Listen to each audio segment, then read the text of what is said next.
Ayan, paano gumawa ng content mga ka-good looks.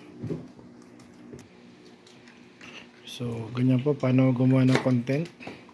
Sila ay mag-unbox.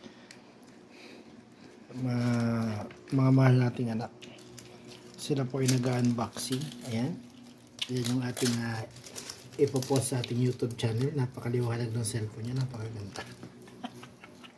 At kinukuha po natin yung behind the scenes. Ayan.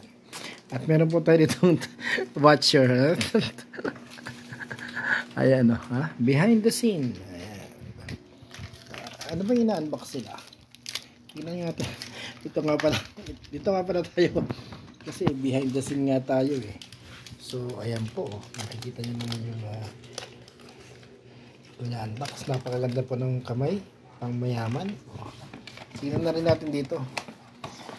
Ano tawag yan? Sa earplug. Yan yung charger. Yan parang mabigat ang loob nung gumagawa guys. Hindi man nagsasalita. At hindi man lang ngumingiti. Ang ganda ng buhok niya guys. Sana ganyan ang buhok ko. Pag naging ganyan ang buhok ko, masaya na ako. Yan. Napakaganda po. Parang Koreano, di ba? Pero anak na ni mukha mo yan.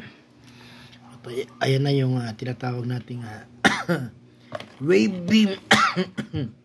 Ayan, pwedeng tanggalin, pwedeng buksan.